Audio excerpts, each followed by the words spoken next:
There it is again. Our welcome message.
overpowering here.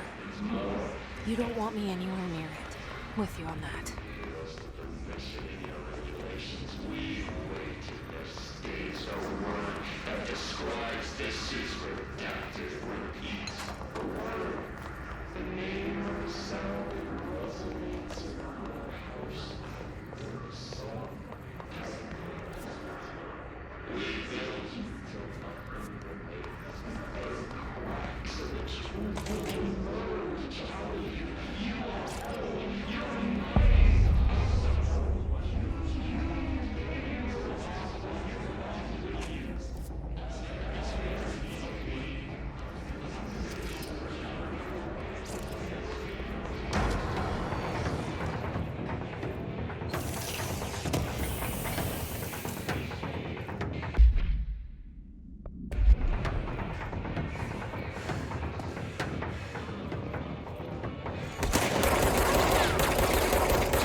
Just look at it.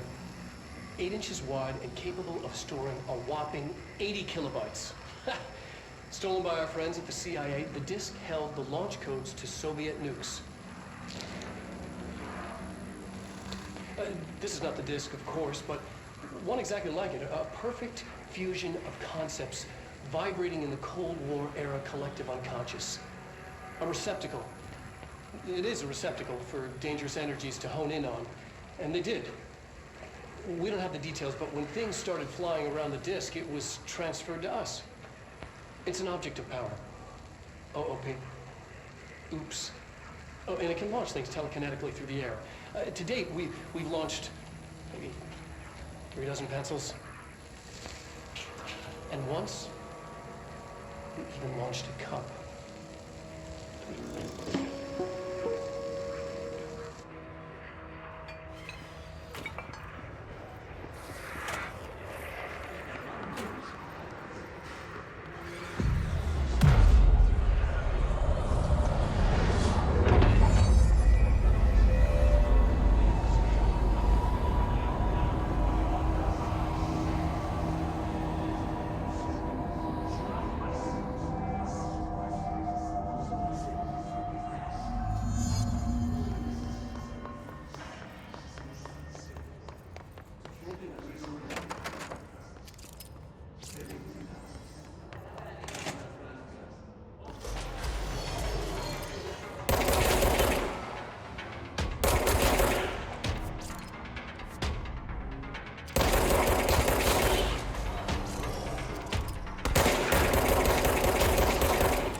Communications. We're on the right track.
She walked into the city and didn't come back.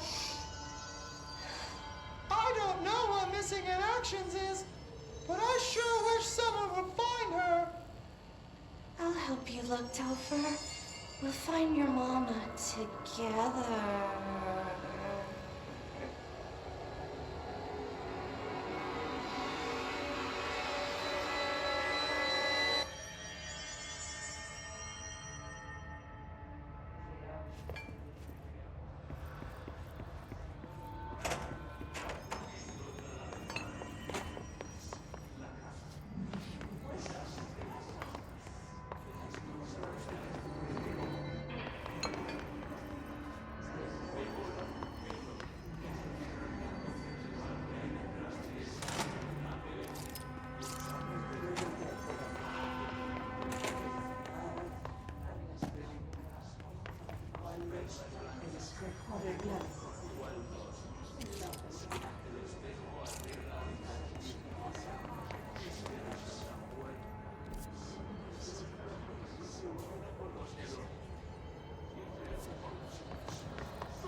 object of power.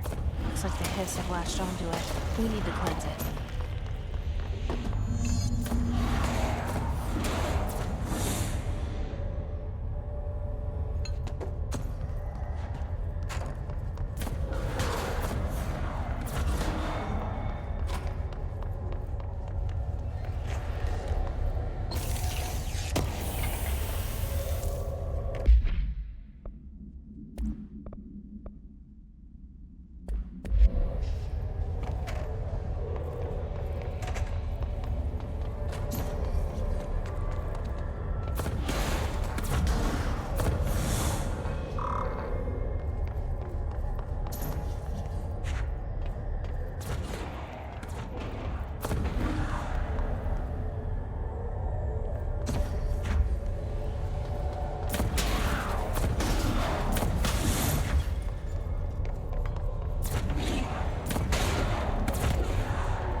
It's harder to hear you when I'm here.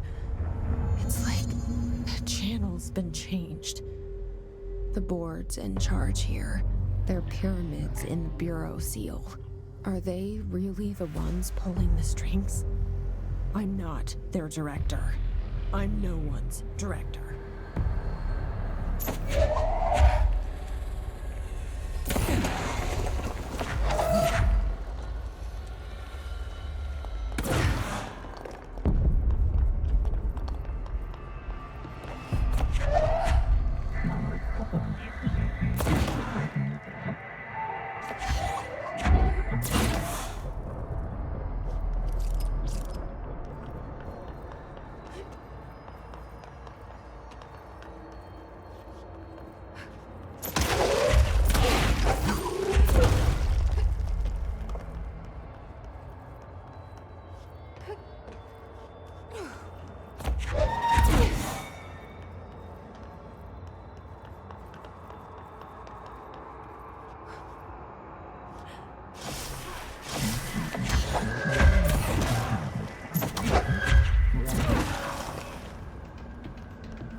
There you are. You were gone. Cut off. I got it. Just like you wanted, right? This will help me fight the hiss.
Emily said that the hotline can be reached through the mailroom.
Maybe there's a key nearby.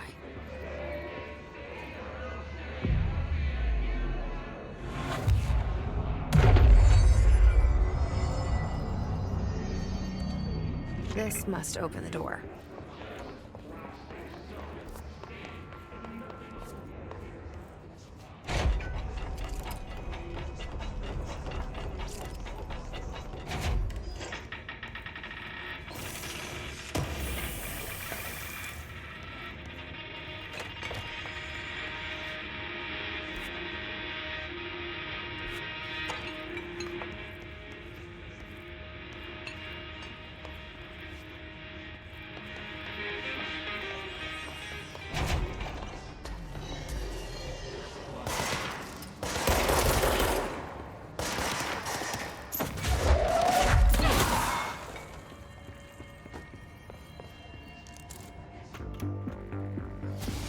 Listening to America Overnight, mystifying the airwaves for more than 29 years. Thank you for staying up with us. Ghosts. We've had many callers over the years tell us of hauntings, voices, and other phantasmagorical phenomena. Today, friend of the show, Dr. Quincy Reagan, tells his story. Quincy. Thanks. This is something I experienced recently while staying at the Chili Pines Motel in Macon for last year's SuspiciaCon. I was in room 47.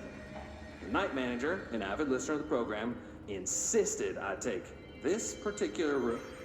Now, the manager explained that years back, the body of a man was discovered under the bed, inside that wooden border that motel beds tend to have. And the body had been there a week, he said. Guests had stayed there, sleeping with the corpse a foot below them. They only found the body when housekeepers complained about the smell. Hauntings have been reported in room 47 ever since. I happily took the room. I fell asleep pretty quick, checking under the bed first, of course. No ghosts visited me, no chilly spots or flickering lights. But when I woke up, I found myself under the bed. It was dark and stiflingly hot. Luckily, I was able to push the mattress off and crawl out before I suffocated. The night manager was kind enough to find me another room. There you have it, listeners. What we call ghosts take many forms. Quincy was brave enough to tell his story, and I encourage you to keep calling and writing whenever you encounter something strange, something you can't explain. Maybe you're seeing colors that we have no name for. Maybe your toaster is possessed. Remember, dear listeners, when no one else believes you, we do. America Overnight, we'll be right back.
They can fly now.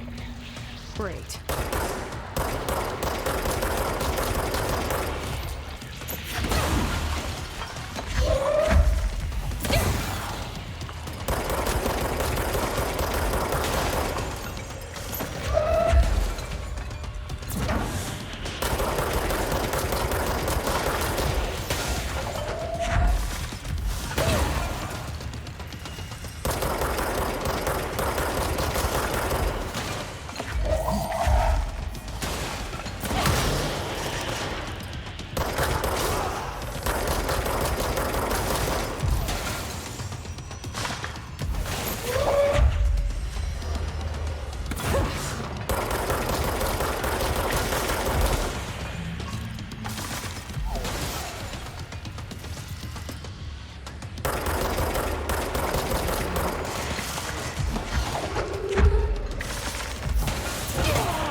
have a feeling he'll be back.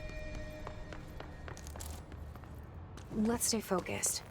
The hotline should be past the mailroom.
Alberto Tommasi, head of comms.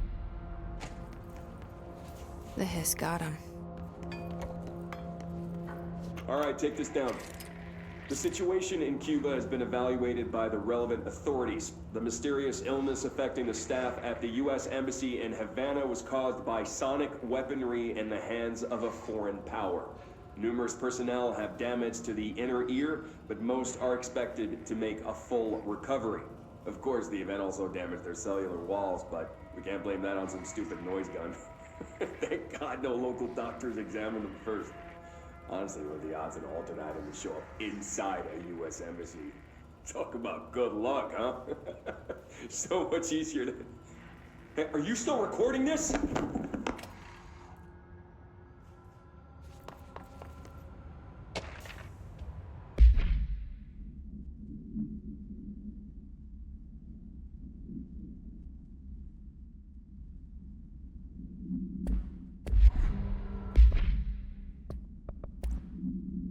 All right, take this. The hotline can't be far now.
Oceanview Motel and Casino. Dream logic. The light switch cord. Door marked with the black pyramid.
been here before? No. I've stayed at a lot of roadside motels across the country, on the road, on the run, under the radar. This feels like all of them, like something recognized from a dream.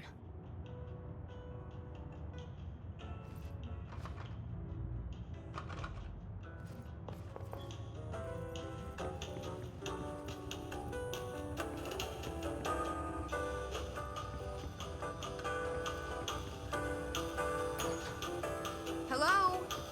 Anyone here?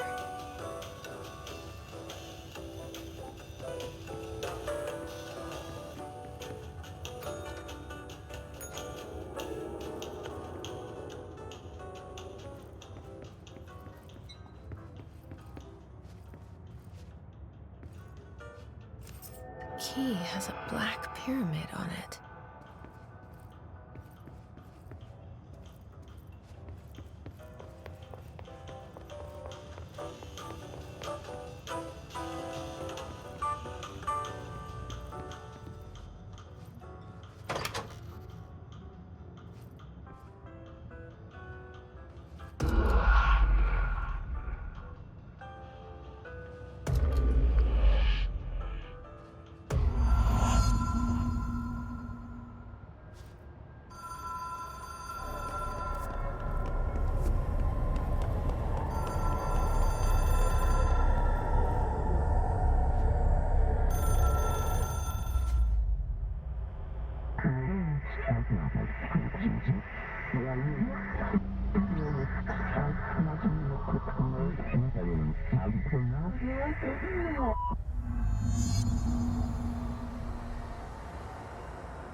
It is a phone. It's an object of power. It doesn't connect to any typical network. A direct line to the astral plane and the board. And my hypothesis is, under the right conditions, to other planes of existence as well.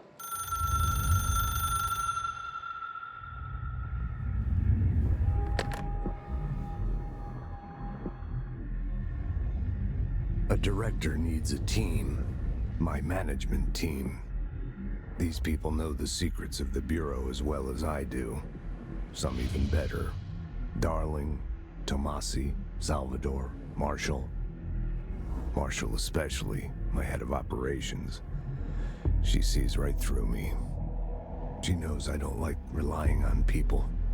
The only person you should fail is yourself. But things change when you become director.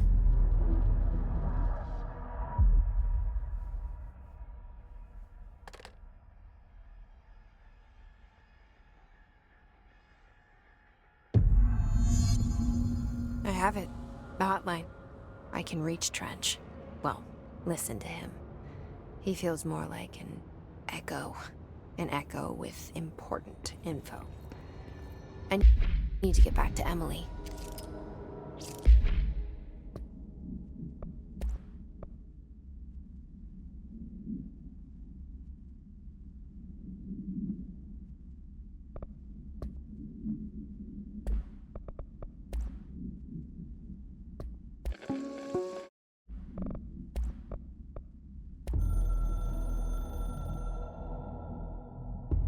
A director needs a...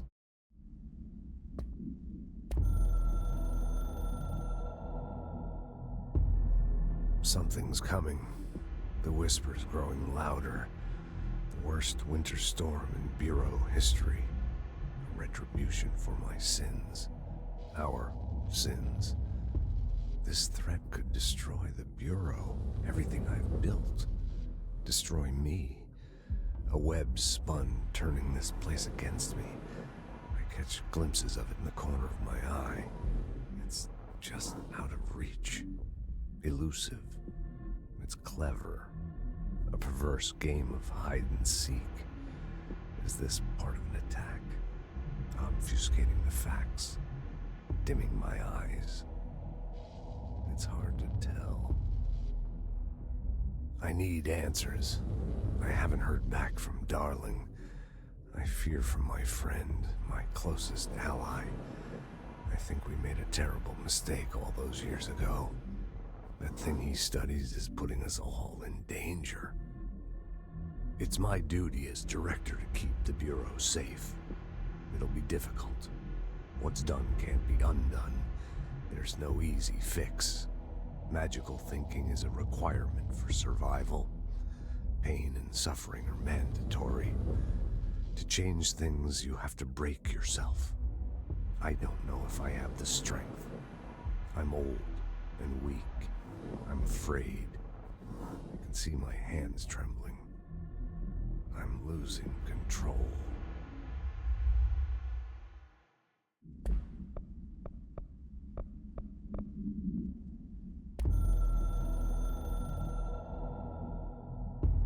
The Oceanview Motel and Casino is a familiar friend to me. I stayed in countless motels like it while investigating AWEs across the country, back in my field agent days. Those roadside motels all bleed together like a dream.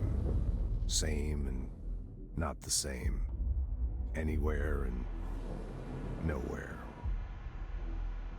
The Oceanview operates on dream logic, and the light switch cord leaks out to be found in the most unexpected places, and sometimes successfully encouraged to appear and act as a convenient lock to keep out those not trained in dreamscape navigation. Even Bureau veterans can only find one key in the motel. The key that opens the door marked with the inverted black pyramid. The rest, the many other doors, are still mysteries to us. We're all merely guests there. Even the board. Sometimes I need to visit, just to breathe easier for a while. It beats the numb, sterile apartment I spend my nights in, insulated from everything but myself. I guess that's where the whiskey comes in.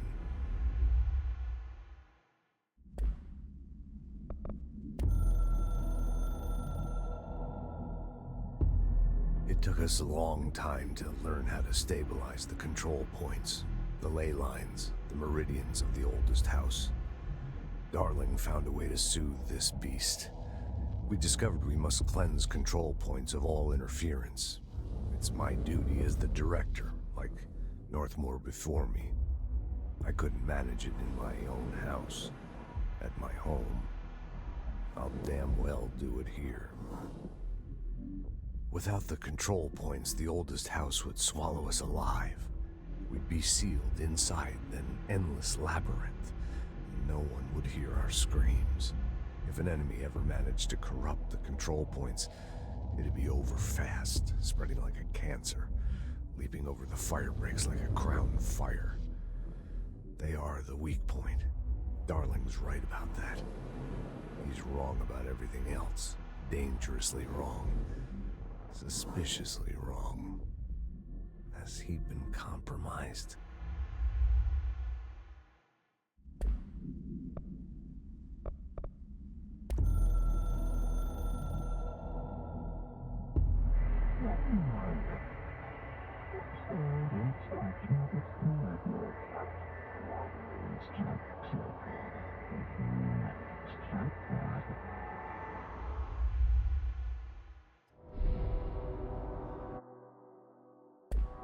people react strongly when I tell them about you.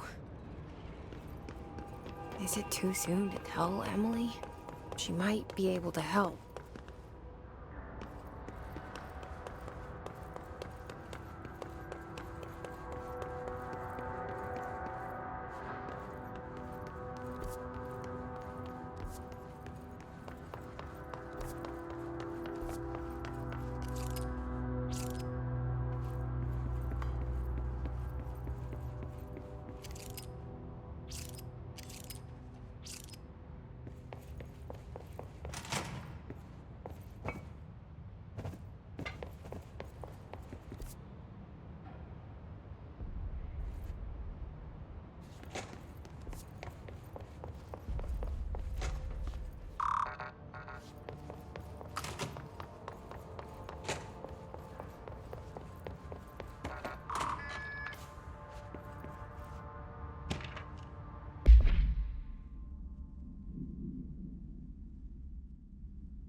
Reminder, if you experience an unanticipated building shift, follow these simple steps.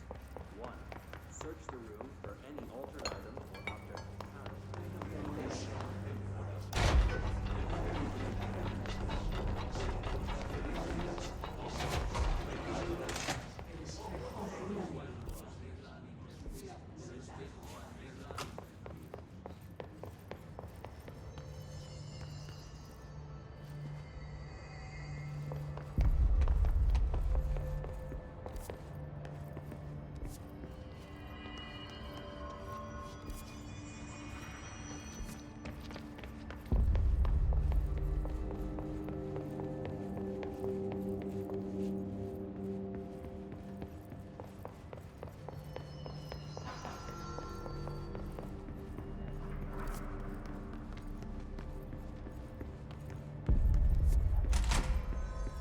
Jesse, did you get the hotline? I mean, how is it out there? The comms? The hiss? Sorry. You made it. I'm glad. Emily? Let's talk. Of course.